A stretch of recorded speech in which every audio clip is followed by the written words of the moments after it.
Olá, tudo bem? Que bom que você está aí, estou muito feliz com a sua presença, faz toda a diferença e hoje é um domingo muito especial, por isso eu gostaria de convidar você a abrir o seu coração, aumentar a sua expectativa para aquilo que Deus vai fazer. Eu queria que você prestasse muita atenção e que seu coração estivesse voltado para esse momento. Então anula as distrações aí e que você possa ajustar o teu foco e ajustar o seu coração, porque Deus tem algo para fazer na tua vida no dia de hoje. Vamos começar esse dia adorando a Deus?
chamar.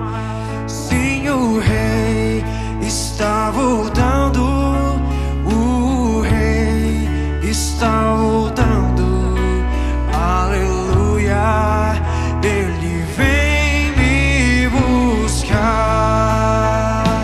Você pode dizer isso? O Rei está voltando. O Rei está voltando. A trombeta está soando. O meu nome irá chamar. Sim, o Rei está voltando. O Rei está voltando. Aleluia. Ele vem me buscar.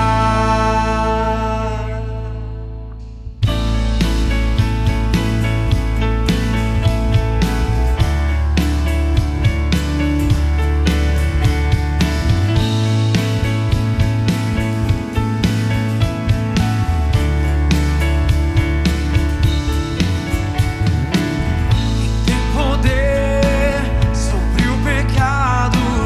O seu amor é poderoso. O Rei da glória, o poderoso Deus. A terra treme com sua voz e nos deixa maravilhado. O Rei da glória, o poderoso Deus. Maravilhosa graça, teu amor que não falha, tomou o meu lugar, levou a minha cruz, teu sangue me salvou, minha dívida pagou.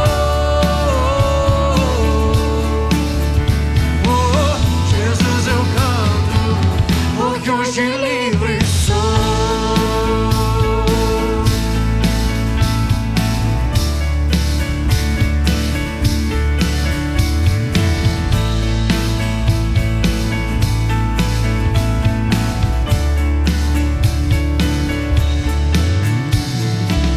Mas quem traz paz ao caos dos homens é escudo aos indefesos.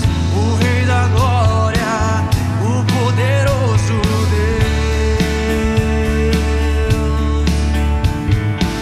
Rei da injustiça sobre as nações, a luz que brilha na escuridão.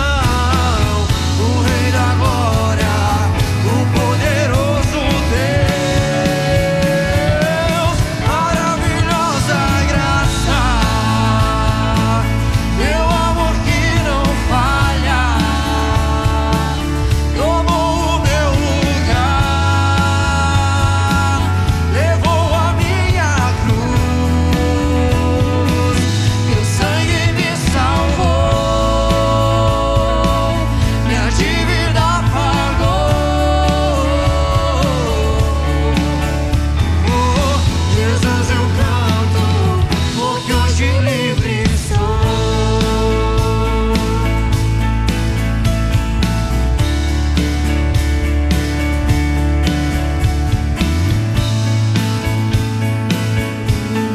Vamos todos juntos como igreja declarar que digno é o Cordeiro. Digno é o Cordeiro de Deus. Digno é o Cordeiro que a morte venceu. Digno é o Cordeiro de Deus. Digno é o Cordeiro que a morte venceu. Digno é o Cordeiro de Deus. Digno é o Cordeiro que a morte venceu. Digno é o Cordeiro de Deus. Digno é o Cordeiro que a morte venceu. Digno é o Cordeiro de Deus. Digno é o Cordeiro que a morte venceu. Digno é o Cordeiro de Deus. Digno, digno.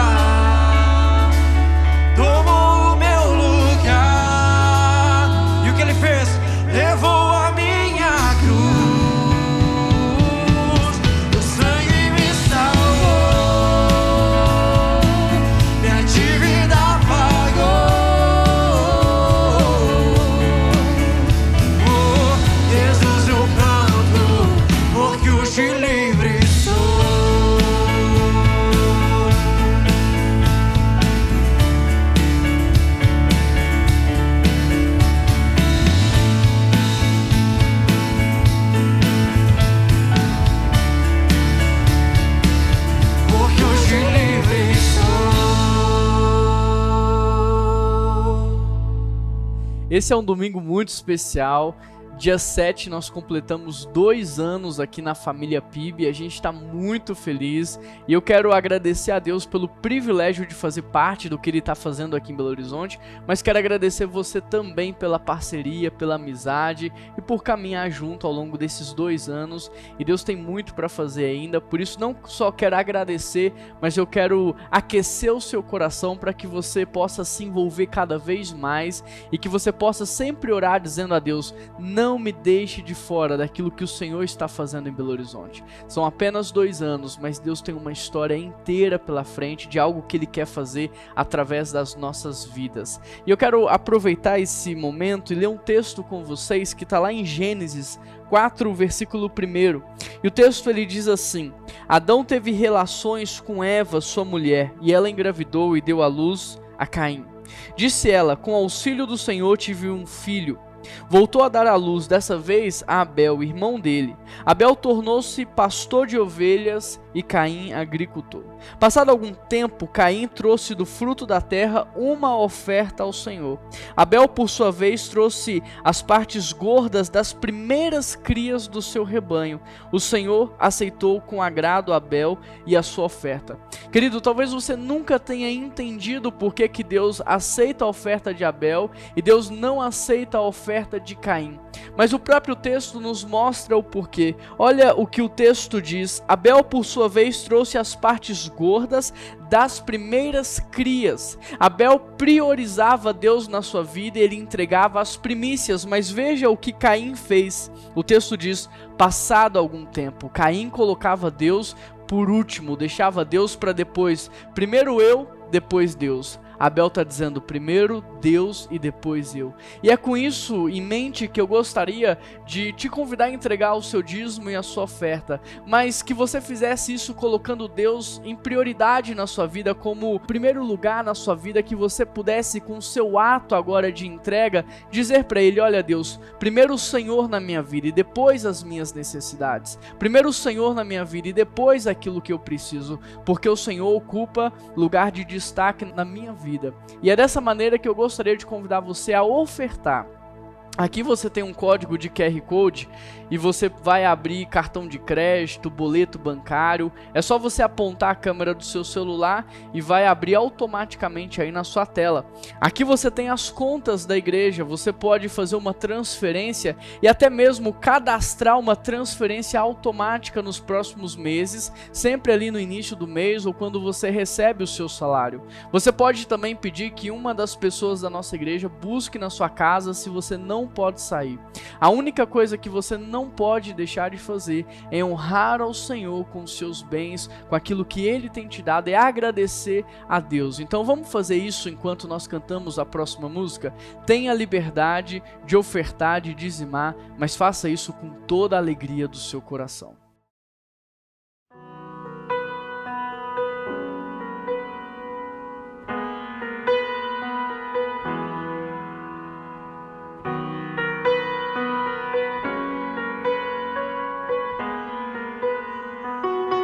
Senhor meu Deus,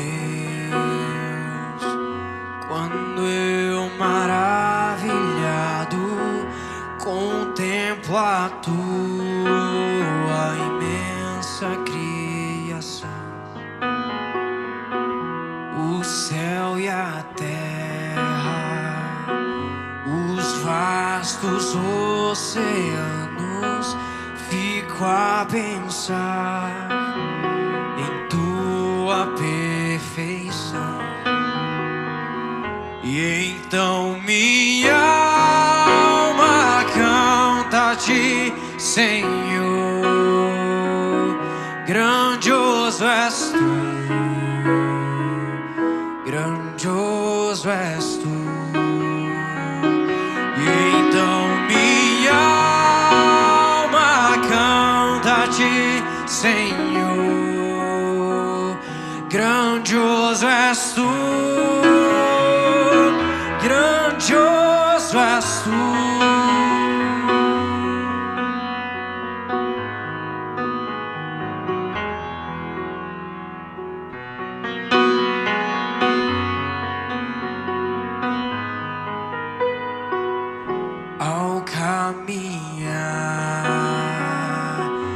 nas matas e florestas, escuto as aves todas a cantar, olhando os montes, os vales e campinas, em tudo vejo o teu poder sem par.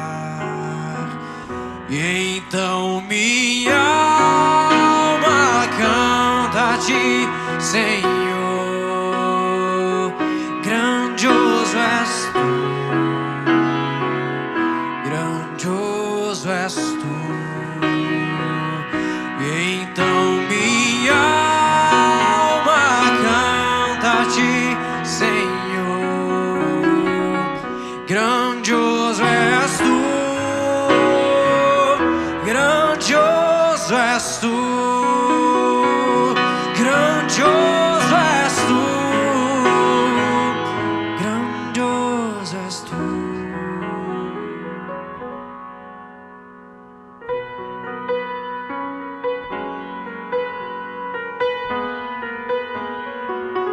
E quando enfim Jesus vier em glória e ao lar celeste, então me transportar, adorarei, prostrado e para sempre. Grandioso és tu, meu Deus, hei de cantar. Então minha alma canta a ti, Senhor. Grandioso és tu, grandioso és tu. Então minha alma canta a ti, Senhor. Grandioso és tu, grandioso és tu, grandioso és tu, grandioso és tu, grandioso és tu, grandioso és tu.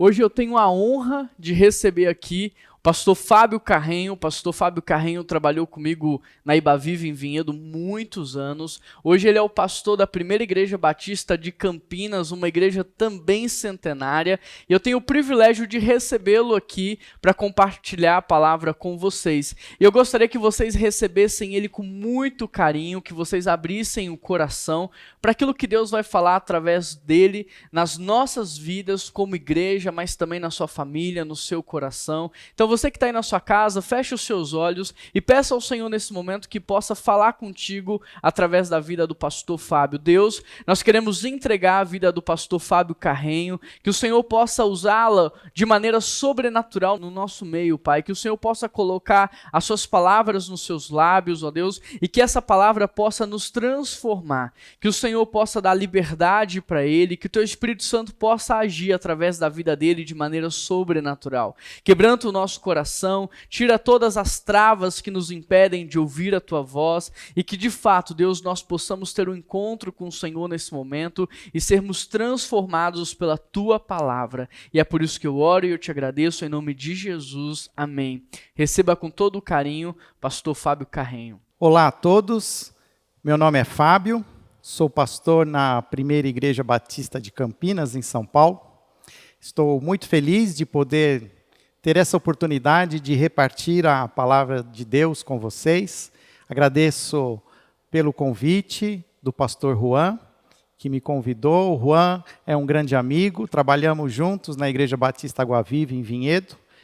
e para mim é um privilégio poder estar hoje aqui repartindo a palavra do Senhor com a sua igreja em Belo Horizonte, e espero um dia poder estar com vocês presencialmente, mas enquanto isso não for possível, espero que aquilo que Deus tem colocado no meu coração alcance o coração de vocês. Nós, aqui na Primeira Igreja Batista de Campinas, nós tivemos uma experiência muito profunda revisitando as 7 cartas às 7 igrejas no Apocalipse. Durante o mês de maio, fizemos uma série de mensagens onde buscamos trabalhar como devemos ser a igreja num tempo como que estamos vivendo hoje, num tempo de caos, num tempo de pandemia, num tempo onde há muitas crises, sejam elas de saúde, econômicas. Nós queríamos, de alguma maneira, entender como deveríamos ser como igreja num momento tão complexo, num momento de tanta fragilidade para o ser humano. E entendemos que essas cartas, elas se tornaram para nós um guia. Hoje eu não teria a oportunidade de falar sobre todas essas cartas, nós vamos abordar apenas a última carta, a carta à igreja em Laodiceia, que está no capítulo 3 de Apocalipse. Mas antes de nós lermos essa carta, eu quero dar aqui um pano de fundo, para que você entenda qual foi o contexto que essas cartas foram escritas. Muitos de nós, muitas vezes, quando citamos o Apocalipse, muitos ficamos até mesmo amedrontados, temos um pouco de medo, mas o fato é que nós precisamos revisitar esse último livro, pois nós podemos trocar a palavra Apocalipse por revelação. E ele, de fato, ele é uma revelação, não só das últimas coisas, mas uma revelação de quem é Jesus nesse tempo em que estamos vivendo agora. Gosto de ver essas 7 cartas como uma última palavra que Jesus traz para a sua igreja. Jesus está se revelando não mais agora como um servo sofredor. Ele não está mais se revelando apenas como o cordeiro ferido na cruz, mas agora ele se revela de uma maneira suprema, de uma maneira majestosa. Ele está exaltado, assentado ao lado de Deus. João tem uma visão muito profunda de Jesus, e Jesus, então, traz a ele essas revelações, a essas cartas. Muitos estudiosos têm entendido que essas 7 cartas, elas formam uma única mensagem, uma mensagem que nos mostra como devemos ser como igreja. Assim como naquele tempo, nós hoje, no século 21, nós precisamos aprender com Jesus a sermos a igreja que Ele deseja que sejamos. Interessante que quando essas cartas foram enviadas a essas 7 igrejas ali na Ásia Menor, hoje uma região da Turquia asiática, era mais ou menos 90 depois de Cristo. Mas a igreja, nós vamos ver, e a descrição que Jesus faz das igrejas mostram como essas igrejas, elas já estavam até mesmo assim se tornando diferentes daquilo que era a proposta que Jesus tinha para a sua igreja. Bastaram apenas 90 anos para que as igrejas estivessem muitas vezes aquém da expectativa que Jesus tinha para elas. Então imagine nós hoje, então, 21 séculos depois, nós podemos estar também tentando ser igreja com toda a sinceridade do nosso coração, mas talvez estamos errando a proposta, estamos errando o alvo. Então as cartas, elas nos ajudam a ajustar esse foco. Uma outra parte importante para nós entendermos essas cartas é que cada igreja, ela tem uma característica, a sua geografia, a sua localização, os seus usos e costumes locais, eles interferem também na característica da própria igreja. Cada cidade ali, ela tem características peculiares que, de alguma maneira, influenciam a própria igreja. E isso é algo que nós precisamos também entender no nosso contexto. A primeira igreja batista de Belo Horizonte, ela vai ser influenciada pela cidade de Belo Horizonte. Mas, ao mesmo tempo, a primeira igreja batista de Belo Horizonte precisa aprender a ler a cidade, precisa aprender a conhecer quais as fragilidades da cidade, quais as potencialidades que a cidade tem. E como igreja, como um grupo de discípulos de Jesus, ocupar essas brechas e ser luz e sal, assim como Jesus pede para que sejamos. Eu, como vocês, sou de uma igreja centenária. A primeira igreja batista de Campinas é uma igreja que vai completar, agora no mês de outubro, 120 anos. E eu sei que vocês também são uma igreja centenária. E nós temos muito orgulho da nossa história. Nós temos muito orgulho daquilo que nós nos tornamos. Nós olhamos para os nossos prédios, nós olhamos para os nossos pastores, aqueles que foram os pastores, e nós nos sentimos orgulhosos. Mas nós precisamos entender que não há passado, não há tradição que possa se tornar algo que venha a trazer alguma bênção para a cidade hoje. O que a cidade precisa é de uma igreja relevante para o contexto de agora. Estamos vivendo esse momento tão difícil de pandemia, onde tantas pessoas estão fragilizadas, tantas pessoas estão angustiadas, com medo. Quantas famílias já não experimentaram a perda de um ente querido? Nós, a Igreja de Jesus Cristo, inserida na cidade, precisamos ser uma resposta para esse tempo de agora. Por isso faz sentido revisitar essas cartas. Faz sentido entender o que Jesus deseja que a sua igreja seja em cada cidade. Ao ler essas cartas, essas 7 cartas, nós temos uma visão completa do que Jesus deseja para a sua igreja. O número 7 é o número da perfeição. É o número que sugere algo completo, algo que possa nos trazer uma marca sólida do que Jesus deseja para a sua igreja. E a partir da descrição que Jesus traz para cada uma dessas igrejas, nós vamos vendo 7 marcas que a igreja de Jesus deve ter nos dias de hoje.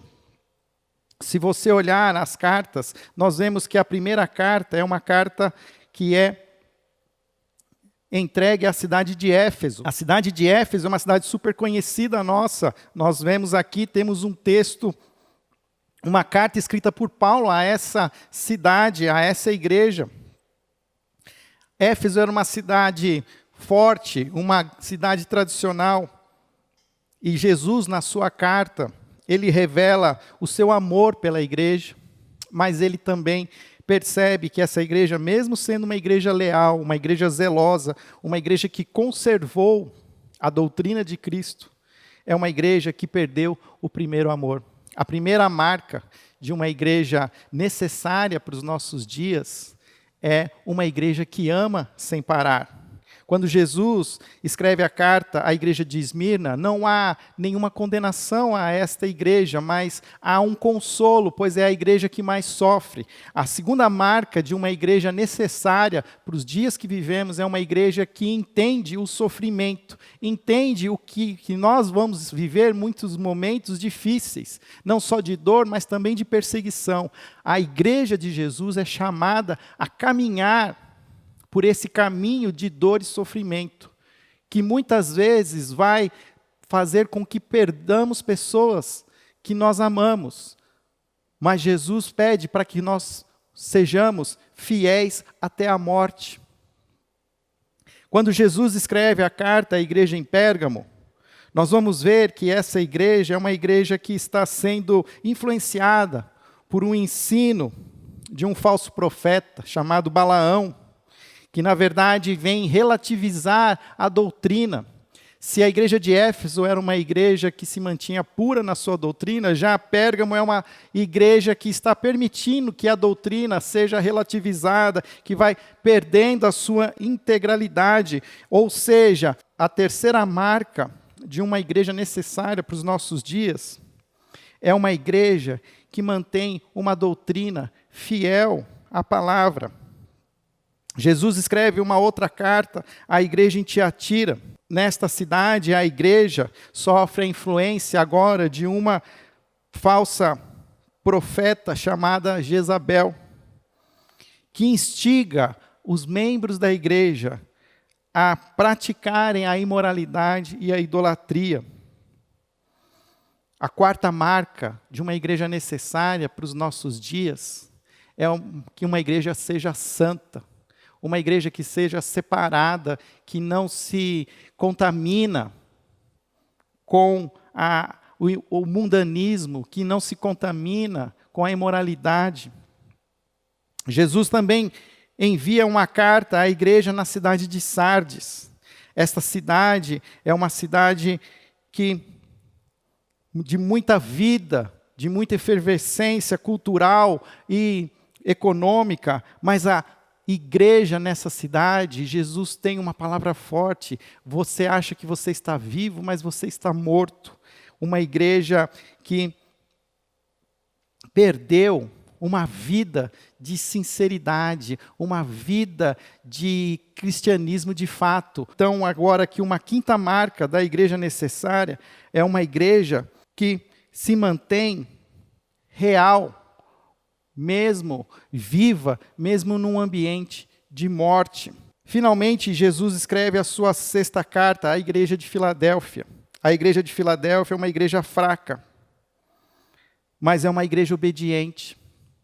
Uma igreja que está num local estratégico, a porta de entrada do Oriente para o Ocidente. E Jesus usa essa mesma característica da cidade para dizer para a igreja que ela é uma porta, que Jesus está colocando uma porta aberta. E a igreja de Jesus precisa aproveitar as oportunidades que são dadas. A sexta marca de uma igreja necessária é que é uma igreja que se torna missional, é uma igreja que tem uma atitude de compartilhar o evangelho com a prontidão e com aproveitando as oportunidades que são dadas. Por último, e agora é a igreja que nós vamos nos aprofundar, essa sétima carta é escrita a uma igreja numa cidade chamada Laodiceia. Essa igreja, ela está localizada numa cidade que faz parte de uma região ali interna da Ásia Menor, da Turquia atual, uma região que se tornou ali um princípio de uma pequena região metropolitana, formada por 3 cidades: Hierápolis, Colossos e Laodiceia.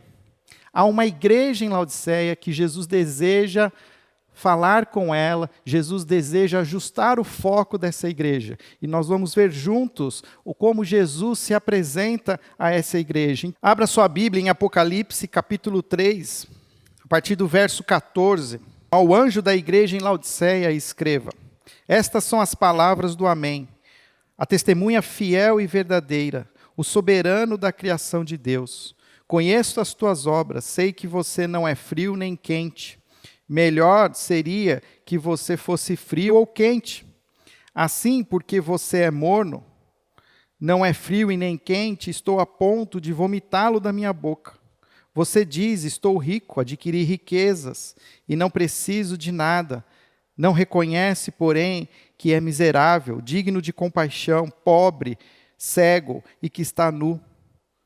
Dou-lhe este conselho: compre de mim ouro refinado no fogo, e você se tornará rico. Compre roupas brancas e vista-se para cobrir a sua vergonha, para a sua vergonhosa nudez. Compre colírio para ungir os seus olhos e poder enxergar. Repreendo e disciplino aqueles que amo, por isso, seja diligente, arrependa-se. Eis que estou à porta e bato. Se alguém ouvir a minha voz e abrir a porta, entrarei e cearei com ele e ele comigo. Ao vencedor darei o direito de sentar-se comigo em meu trono, assim como eu também venci e sentei-me com meu Pai em seu trono. Aquele que tem ouvidos, ouça o que o Espírito diz às igrejas. Percebe que esta carta que Jesus traz à igreja em Laodiceia é uma carta em que há uma carta pesada, é uma carta crítica. E nós precisamos entender que Jesus, mesmo na dureza das palavras, existe um amor de Jesus pela sua igreja. Assim como Jesus também trouxe, muitas vezes, uma palavra de repreensão, uma palavra em algum momento de encorajamento para as outras igrejas, nós precisamos entender que Jesus ama todas as igrejas, todas as igrejas locais onde se reúnem os discípulos de Jesus são igrejas amadas por Jesus. O que nós precisamos aprender é que não existem igrejas melhores ou piores. Nós vamos aprender que existem igrejas mais puras e menos puras. Igrejas que refletem de uma maneira mais pura a imagem de Jesus, e igrejas que refletem de uma maneira menos pura a imagem do próprio Cristo. Independente disso, há um amor de Jesus pela todas as igrejas, e assim também nós vemos esse amor de Jesus pela igreja em Laodiceia. Jesus, ele não tem nessa carta algo que traga encorajamento, mas muito pelo contrário. Jesus, ele se torna aqui alguém severo. E ele usa algumas linguagens, algumas metáforas. Ele, primeiro, nos diz que ele traz um diagnóstico para a igreja. Essa igreja de Laodiceia, pelo que nós vemos, ela parecia ser uma igreja autossuficiente, uma igreja que não tinha necessidade nenhuma, uma igreja que, apesar dos conflitos e das perseguições que aconteciam em outras regiões, em outras cidades, a igreja em Laodiceia, ela vivia uma certa paz, uma certa estabilidade.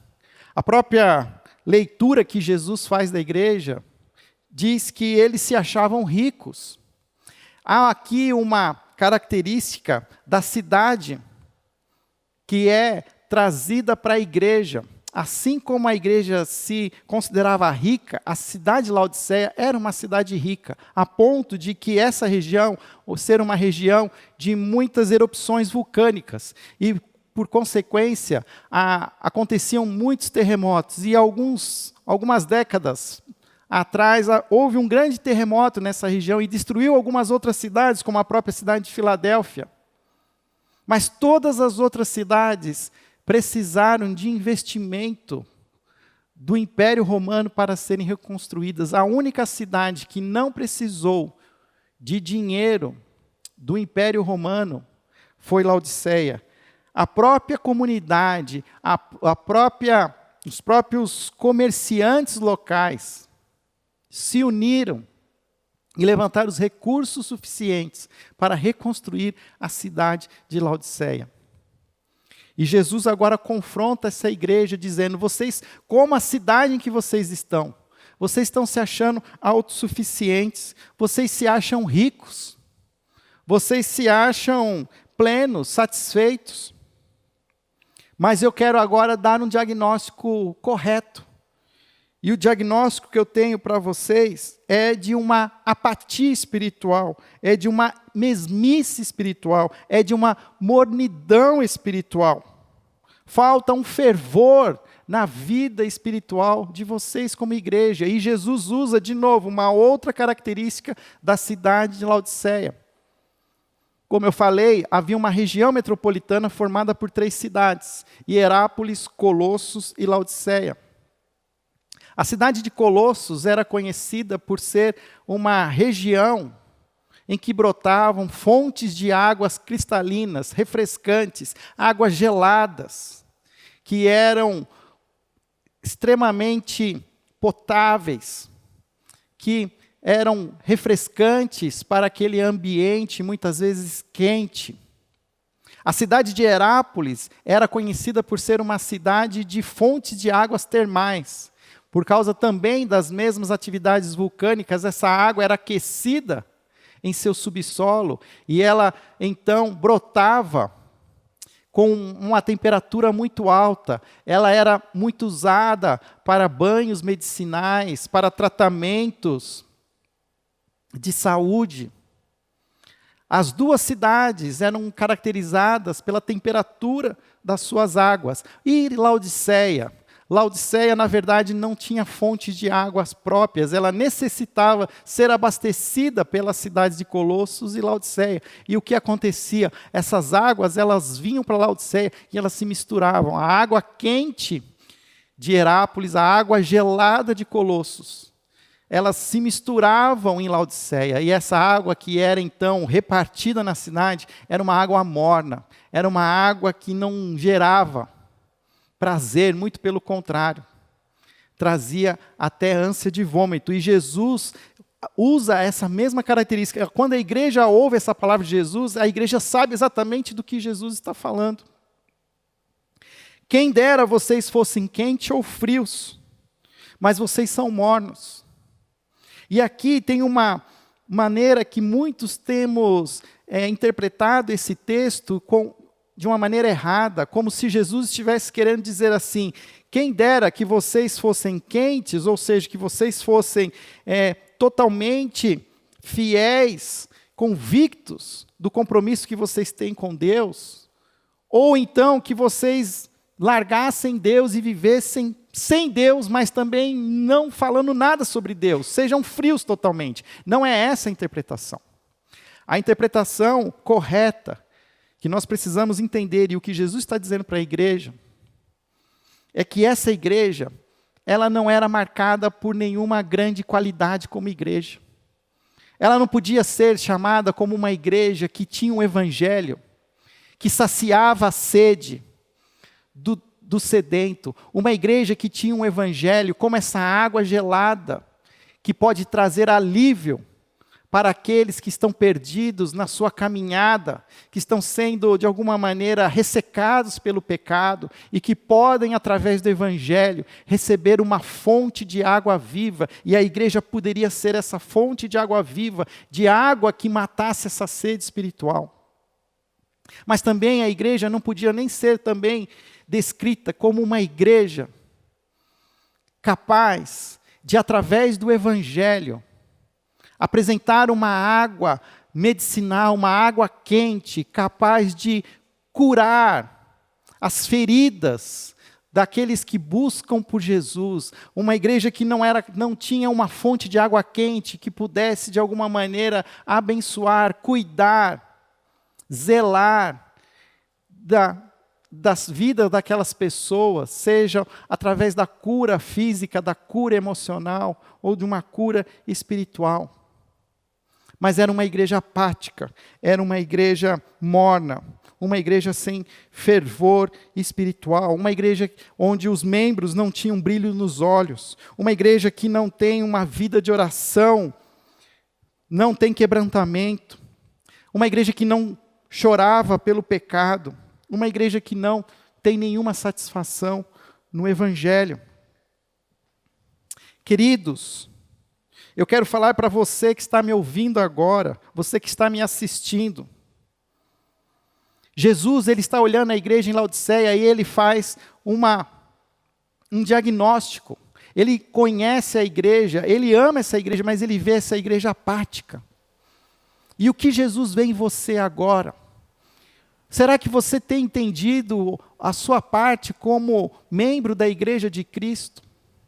Será que você tem discernido esse tempo como uma oportunidade de refinar o seu compromisso com Jesus? Ou você vai continuar a vivendo da mesma maneira, com a mornidão da sua fé, com essa apatia, achando que as coisas vão continuar acontecendo e que você não vai se envolver com nada?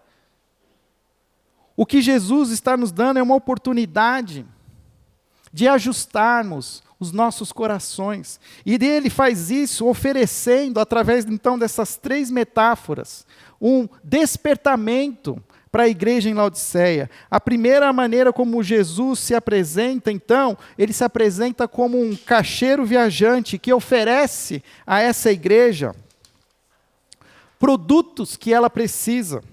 Quando Jesus diz que você se acha rico, mas você é miserável, pobre, cego, nu, Jesus então se apresenta como esse caixeiro viajante, dizendo assim: compre de mim as roupas que você precisa, compre de mim o colírio. Aqui também Jesus traz um outro detalhe: na cidade de Laodiceia havia uma produção de um colírio, que era conhecido na região pelo o seu poder medicinal. E Jesus está dizendo: olha, nem esse colírio que é produzido na sua cidade é capaz de fazer o que eu posso fazer por vocês. Compre de mim. E é interessante que quando Jesus diz compre de mim, Ele está dizendo que existe um preço, mas esse preço já foi pago. Jesus pagou por essas roupas, por nós na cruz. Jesus morreu nu numa cruz para que pudéssemos ser cobertos dos nossos pecados, das nossas vergonhas. Jesus está oferecendo o colírio dele para que essa igreja, de fato, veja a sua própria realidade. Jesus pede que essa igreja se desperte. Jesus também faz uma outra metáfora, ele também se faz como um peregrino. Um peregrino que está à porta e bate. Assim como um viajante cansado de um dia de viagem, bate na porta pedindo para ser acolhido. Jesus bate na porta da igreja. Olha, que sugestiva, a igreja de Jesus está com Jesus do lado de fora. Muitos usam até mesmo esse texto para fazer evangelismo. Eis que estou à porta e bato. E na verdade esse texto não é para evangelizar os incrédulos. Esse texto é para despertar a sua igreja. E Jesus está pedindo para entrar de novo, para ser o mestre, para ser o nosso Deus. O que você tem trazido para o seu coração? Será que num tempo como esse que nós estamos vivendo, você tem entendido que você precisa de mais dinheiro? Você precisa de mais saúde? Que você precisa de algo?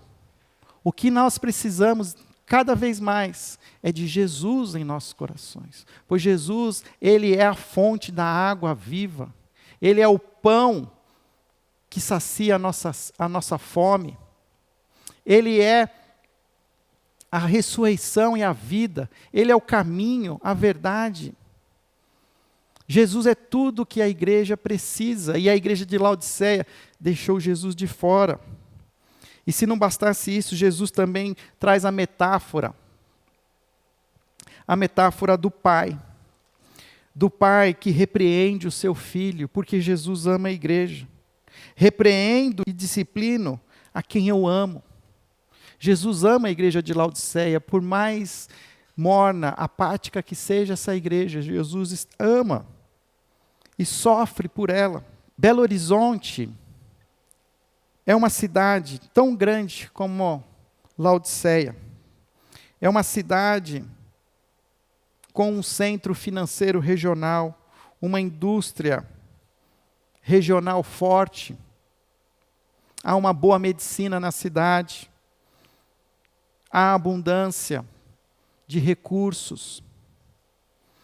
E a igreja em Belo Horizonte pode ser também uma igreja que se torne autossuficiente. E nós precisamos aprender que a igreja de Jesus ela precisa se tornar sedenta por Jesus. Nós precisamos aprender a buscar a Jesus de todo o nosso coração. Assim como Jesus envia essas 7 cartas, Jesus está chamando a sua igreja hoje para um despertamento espiritual. Toda crise é uma grande oportunidade para que possamos ter um renovo na nossa fé. Alguns, diante da crise, diante do caos, são pegos pelo desespero, são pegos pela angústia. Mas a igreja de Jesus precisa aprender que diante do caos, diante da crise, ela precisa se despertar e mostrar ao mundo quem é Jesus. Que Jesus é a fonte de tudo aquilo que nós precisamos. Meu desejo é que a primeira igreja batista de Belo Horizonte continue sendo uma igreja necessária para a sua cidade. Uma igreja que reparte o amor de Jesus. Uma igreja que ama sem parar. Uma igreja que mantém a fidelidade da doutrina. Uma igreja que se mantém pura, que se mantém santa. Que não se mistura com o mundanismo da cidade, mas mantém uma vida cristã de sal e de luz. Uma igreja viva, uma igreja sincera. Uma igreja que aproveita as portas que são abertas. Mas acima de tudo, que seja essa igreja rica em Jesus Cristo. Uma igreja onde cada um dos membros possui como a sua maior riqueza a salvação em Jesus Cristo. Tem como o grande ganho o Evangelho, e do Evangelho faz a sua causa. Minha oração pela primeira igreja batista de Belo Horizonte, que seja uma igreja focada em Jesus, uma igreja alinhada, uma igreja que experimente o amor de Jesus, experimente muitas vezes o encorajamento de Jesus, mas também aceite a palavra de repreensão e de disciplina de Jesus, pois Jesus ama a sua igreja. Jesus se revela à sua igreja.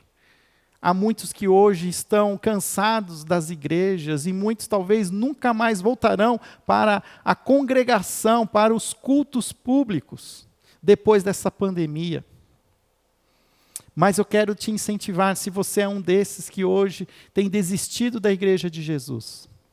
Jesus não desistiu da igreja. E Ele não desistiu de você. Mas saiba que Jesus não morreu só por você, Jesus morreu pela igreja.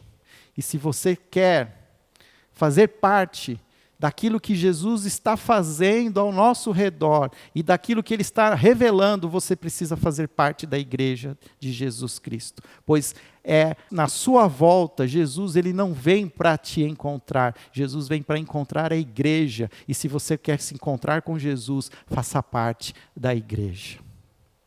Vamos orar. Obrigado, Pai, pela Tua palavra.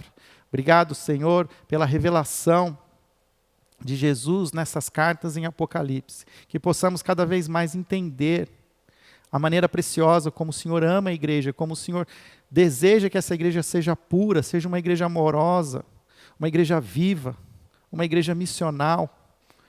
E que possamos, ó Pai, como primeira igreja batista em Belo Horizonte, ser um reflexo dessa igreja, Senhor, que reflete o amor de Jesus, que se torna o sal da terra e a luz do mundo. Que o Senhor abençoe esta igreja de maneira poderosa, abençoe o pastoreio do pastor Juan, dê a ele força e coragem, sabedoria, para continuar sendo, ó Pai, esse pastor desse lindo rebanho. E que ao final da nossa jornada possamos nos reencontrar com Jesus e possamos, ó Pai, habitar eternamente neste lindo lugar que o Senhor está reservando para nós, onde não haverá mais choro, não haverá mais fome, não haverá mais tristeza, mas seremos, Senhor, plenamente satisfeitos. Assim nós oramos em nome de Jesus. Amém.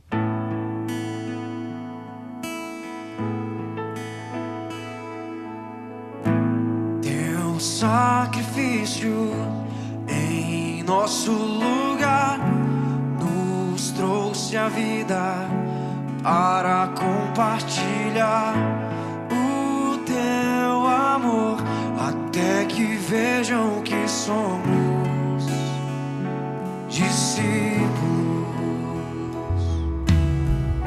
Se andarmos na luz,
Cristo padeço, com Ele eu sou glorificado, glorificado.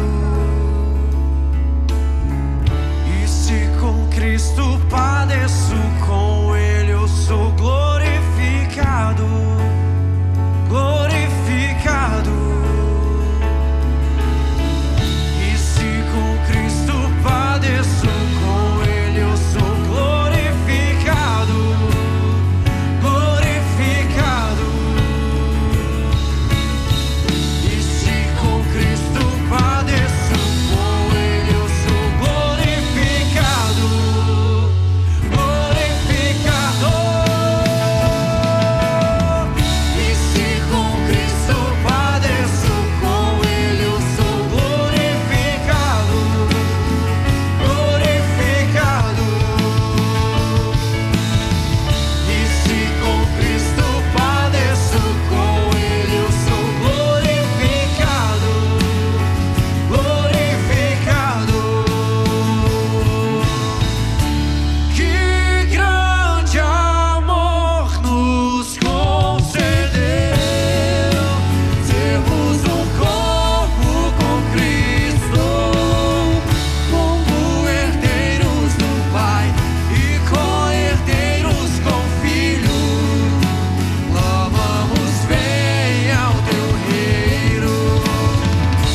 Que grande amor nos concedeu, sermos um corpo com Cristo, como herdeiros do Pai e co-herdeiros com o Filho. Clamamos, venha ao teu reino. Uau, que palavra, que Deus! Tenho certeza que você foi muito abençoado pela palavra, porque olha o que o texto diz, né? Que ela não volta vazia sem antes cumprir o propósito pelo qual ela foi enviada, e que a palavra de Deus é mais penetrante do que uma espada de dois gumes. Então eu tenho certeza que a palavra do Senhor te alcançou no dia de hoje. Pastor Fábio Carrenho, muito obrigado. Primeira Igreja Batista de Campinas, obrigado por compartilhar o Pastor Fábio conosco, pela generosidade. E você que está aqui hoje conosco, eu quero te pedir um favor, não te custa nada. Deixa aqui o seu joinha, assina o nosso canal, compartilha essa mensagem com outras pessoas. Tudo isso é muito importante para o YouTube entender que essa programação, esse culto é algo relevante para que ele possa divulgar isso para mais pessoas ainda. E se você está nos visitando, é a primeira vez que você está participando, ou é a segunda e terceira, e você quer nos conhecer melhor, aqui tem um número de WhatsApp. Manda uma mensagem e nós vamos ter o prazer de responder, de te conhecer mais e poder iniciar uma caminhada com você. A minha palavra é que Deus te abençoe muito e que você tenha uma semana maravilhosa na presença de Deus. Um grande abraço e até a próxima.